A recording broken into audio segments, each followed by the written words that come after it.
What is going on? It is the BS Show Friday edition.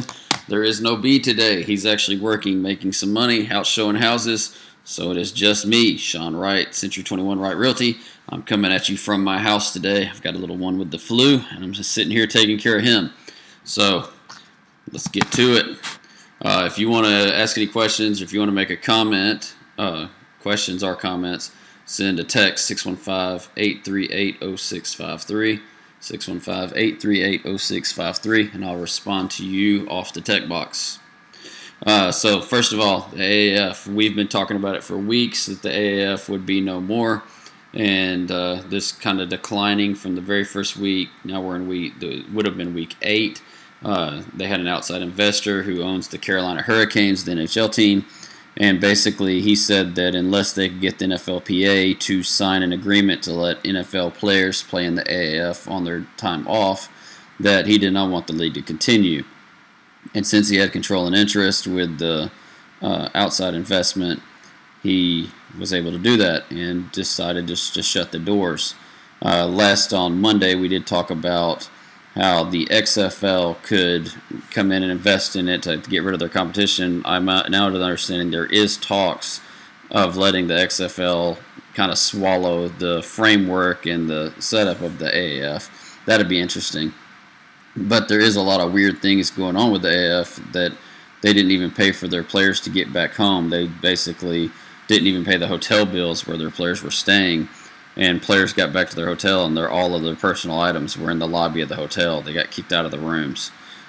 Several of the stadiums, I guess the AAF wasn't paying the rent on the stadiums.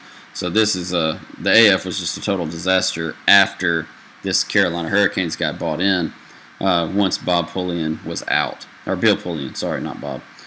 So the AFL, very, very weird situation. So let's see how that goes. So Century 21 Wright Realty, we've got several open houses this weekend. They're advertised all over the internet, century21.com, realtrax.com, realtor.com, zillow.com. You can go to Century 21 Facebook page, Century 21 Wright Realty Facebook page, and you can see those open houses, where they are and who's doing them. We'd be glad to show you those houses. Vanderbilt fans, how do you feel about your new men's basketball coach, Jerry Stackhouse?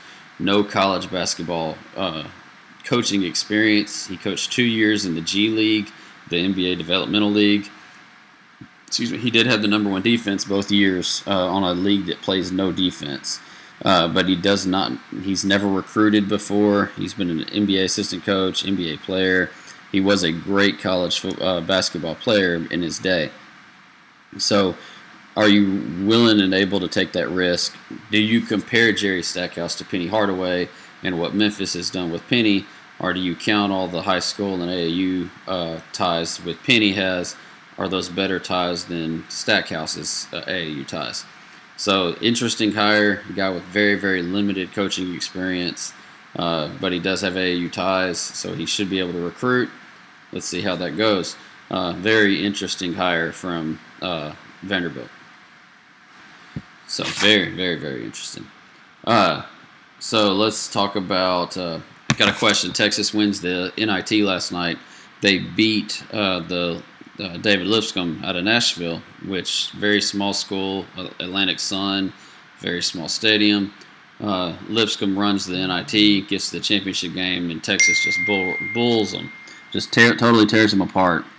So the idea is, if you're a Power 5 school like a Texas, like a Duke, like any of these other schools, what do you think about, would you rather make it to the NCAA tournament and lose in the first round, or would you rather win the NIT? And I ran a poll last night on my personal Facebook page, and it was 100% go to the NCAA and lose in the first round. So I even had one guy suggest that the NIT should be reworked and kind of been set up as a play-in tournament for mid-majors. So your David Lipscombs, your Belmonts, your MTSUs, these teams that don't get automatic bids. Let's say they totally win their whole conference all year long and then lose in the tournament, so they lose that automatic bid. Maybe they put them in this NIT as a play-in tournament from now on and play their way into the NCAA. That's a really interesting take. A lot of people don't know is the NIT tournament was originally the tournament how you win your national championship. The NIT was actually the more superior tournament long time ago. I'm talking 30s, 40s, 50s. The NCAA tournament was ran by the coaches union, and kind of the NCAA bought it. But the NIT tournament was the national championship tournament originally, and they kind of switched forces or switched strengths. So if you did this playing thing for the mid-majors, it would give your teams like MTSU and Belmont and Lipscomb and ETSU and all those teams like that don't win their conference tournament, it would give them a chance to get an at-large bid by winning through that other tournament. So just an interesting take. Let me know what you think about that. It's not my idea, somebody else's idea. Century 21 Right Realty has Dave Brown with Southwestern Consulting coming in Tuesday. If you're a real estate agent that's not quite happy where you are, or you're looking to get into the business, this would be a great opportunity to hear a nationwide coach come in and kind of coach you up, tell you how to improve some things. We'd love to have you. It's Tuesday at 11:30 at our office at 108 North Spring Street. So come on by and meet Dave Brown with Southwestern Consulting. I'm losing track without Brad. Brad kept me on focus. So Brad's out working. I'm at home. That's really all I got for this episode, other than the news you can't believe. News you can't believe today. A man, while throwing a shoe at a cockroach, shoots himself in the foot. A man trying to shoot a cockroach threw a shoe at the cockroach first. I guess tried to shoot the shoe, and I guess he forgot his foot was in it. I can't get the details on the story. It's so asinine. But if you're going to shoot at a cockroach and shoot at a shoe, make sure your foot is not inside said shoe. Maybe he was trying to stomp on the cockroach and thought he missed, so he pulled his Glock out or something. I don't know. What an idiot. So that's it for the BS show on Friday. This is Friday, April the 5th edition. We'll be back Monday at full strength with Brad and I both in the office. We'll be glad to hear from you. If you need any real estate help between now and then, our phone number is 615-895-9710, 615-895-9710. And I am out until Monday. I'll see you all.